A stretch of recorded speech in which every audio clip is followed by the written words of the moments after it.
સુરત શહેરની એસઓજી પોલીસે પૂણા વિસ્તારમાંથી 2 આરોપીઓને ₹9,000ના હાઈ ક્વોલિટી ભારતીય બનાવટની ચલણી નોટો સાથે ઝડપીને આંતરરાજ્ય બનાવટી ચલણી નોટ સ્મગલિંગનો પર્દાફાશ કર્યો। સુરત શહેરના પૂણા વિસ્તારની શાકભાજી માર્કેટમાં ₹500ની નકલી નોટો વટાવવા જતા 2 આરોપીઓ પકડાઈ ગયા। પોલીસે કુલ ₹9,000ની ડુપ્લિકેટ નોટો જપ્ત કરી। આરોપીઓ ₹500ની નકલી નોટો બજારમાં વટાવવાનો પ્રયાસ કરી રહ્યા હતા, જેની જાણ પોલીસને થતાં એસઓજીની ટીમે તરત જ કાર્યવાહી કરી। એસઓજી પોલીસે ₹1,25,330ના મુદ્દામાલ સાથે 2 આરોપીઓને પકડી પાડ્યા। આરોપી વિજય નરસિંહભાઈ ચૌહાણ, કેટરિંગનું કામ, રહેવાસી પૂણા ગામ તળાવની સામે પૂણા ગામ અને મૂળ વતન ભાવનગર। 2 સુરેશભાઈ ઉર્ફે ગુરુજી ઉર્ફે ચકોર લાઠીદડિયા, કેટરિંગનું કામ અને રહેવાસી સીતારામ સોસાયટી માનસરોવર સ્કૂલની સામે પૂણા ગામ મૂળ વતન ભાવનગર વાળાની ધરપકડ કરી છે। પોલીસે ત્રીજા આરોપી તાહિર ઉર્ફે કાલી ઉર્ફે કાલિયા ઉર્ફે કાલિયો રઈઝુદ્દીન શેખની શોધમાં છે, જે હજુ પણ ફરાર છે, જે સુખપરા ગામ, જોયનપુર ગ્રામ પંચાયત થાણા, બેસેશ્વરનગર, કાલિયા ચોક, જિલ્લો માલદા, પશ્ચિમ બંગાળમાં રહે છે। સુરેશની ધરપકડ ફેક કરન્સી રેકેટના એક મોટા કૌભાંડ સાથે જોડાયેલી હોવાનું માનવામાં આવે છે। એનઆઈએ દ્વારા તેની 3 કેસ દાખલ કરાયા છે, છતાં તે હાઈ ક્વોલિટી નકલી ચલણનો ગોળક ધંધો ચાલુ રાખ્યો હતો। પશ્ચિમ બંગાળના માલદા વિસ્તાર ખાતે રહેતા સુરેશ એક વ્યક્તિ સાથે સંકળાયેલો છે, જે બાંગ્લાદેશ બોર્ડર નજીક ફેક કરન્સી માટે હોટસ્પોટ માનવામાં આવે છે। માલદા અને અન્ય બોર્ડર વિસ્તારમાંથી અવારનવાર નકલી ચલણી નોટો લાવવામાં આવે છે અને સુરેશ જેવા લોકો તેના મુખ્ય સપ્લાયરોમાં સામેલ છે। જોકે સુરેશ પર અગાઉ 3 કેસ હોવા છતાં તે ફરીથી આ ગેરકાયદેસર પ્રવૃત્તિમાં જોડાયેલો છે। તેનું નેટવર્ક મજબૂત છે। હાલમાં એસઓજી પોલીસે ₹500ની 9,000, મોબાઈલ ફોન 21,000ના મની ડિટેક્ટર મશીન સાથે વટાવી પ્રાપ્ત કરેલ રોકડા રૂપિયા મળીને કુલ ₹1,25,330નો મુદ્દામાલ જપ્ત કરીને આગળની કાયદેસરની કાર્યવાહી હાથ ધરી। એસઓજીની ટીમ છેલ્લા 15 દિવસથી એમને માહિતી હતી કે અમુક લોકો ફેક કરન્સી લઈને છૂટક પાનના ગલ્લે કે કોઈ શાકભાજીની દુકાને કે અન્ય કોઈ જગ્યાએ છૂટક વટાવી રહ્યા છે, તો એ ટીમ એની પાછળ લાગેલી હતી। એ દરમિયાનમાં ગઈકાલે રાત્રે સુરેશ માવજીભાઈ લાઠીદડિયા અને વિજય ચૌહાણ નામના જે વ્યક્તિ છે એમની પાસે આ ફેક કરન્સી છે અને એ લોકો એમના ઘરે હાજર છે એવી માહિતી મળતા ત્યાં એસઓજીની ટીમ ગઈ અને આ બંનેને પકડવામાં આવ્યો ને ત્યારબાદ એમની ઝડપી લેતા એમની પાસેથી 5,000 સુરેશ પાસેથી અને 4,000 વિજય પાસેથી એમ કરી 9,000ની ફેક કરન્સી મળી આવેલ છે। સર, આ હાઈ ક્વોલિટી ફેક કરન્સી છે, કઈ રીતે? હાઈ ક્વોલિટી ફેક કરન્સી છે કે એની અંદર એની થ્રેડ પણ છે, એની વોટરમાર્ક પણ છે અને હાઈ ક્વોલિટી પ્રિન્ટિંગ કરેલ છે, તો હાથમાં લઈને કોઈ પણ વ્યક્તિને ખ્યાલ નહીં આવે કે આ ફેક કરન્સી છે કે ઓરિજિનલ નોટ છે, એટલે એ લોકો આને યુઝ કરી અને છૂટક એને વાપરતા હતા। સાહેબ, આની પાસે આટલી નોટો બરાબર થઈ છે કે અગાઉ પણ બીજી કોઈ જગ્યાએ યુઝ કરેલી?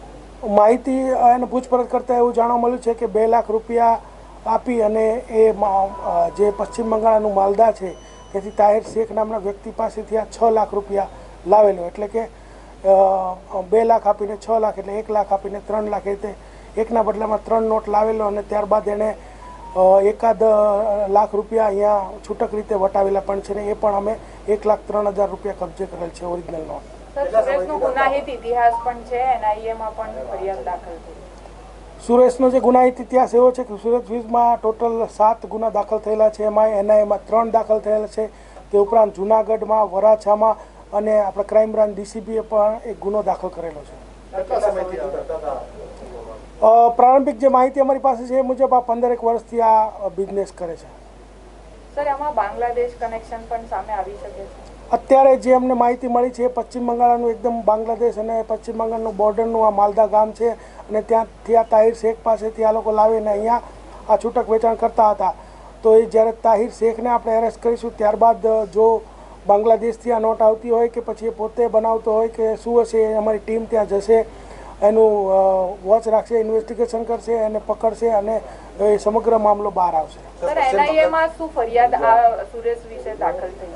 એનઆઈએમાં જે ફરિયાદ છે એ આ જ છે, ફેક કરન્સીને લગતી છે અને બીજી જે ડિટેલમાં અમે માહિતી મેળવવા પ્રયત્ન કરીએ છીએ। પશ્ચિમ બંગાળથી આ લોકો ત્યાં જઈ અને આ ઓરિજિનલ જે આપણી કરન્સી છે એ લઈ જઈ અને ત્યાંથી આ ફેક નોટ લઈને આવતા હતા.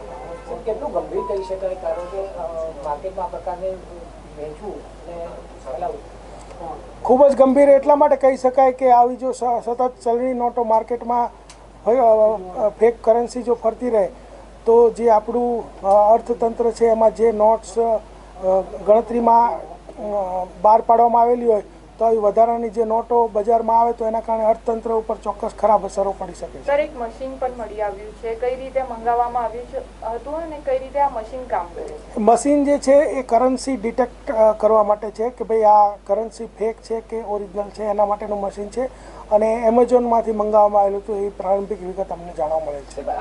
નોટને એ લોકો કેટલી ઝીણવટભરી રીતે બનાવી છે કે સામાન્ય લોકો એક નજરે પણ નથી ઓળખી શકતા. નોટની અંદર હાઈ ક્વોલિટી પેપર વાપરવામાં આવેલ છે તથા જે ઓરિજિનલ નોટની અંદર હોય છે એ રીતે વોટરમાર્ક, એ રીતે સિક્યુરિટી થ્રેડ તમામનો યુઝ કરેલ છે, એટલે નોર્મલ કોઈ વ્યક્તિને આમાં ખ્યાલ નહીં આવી શકે.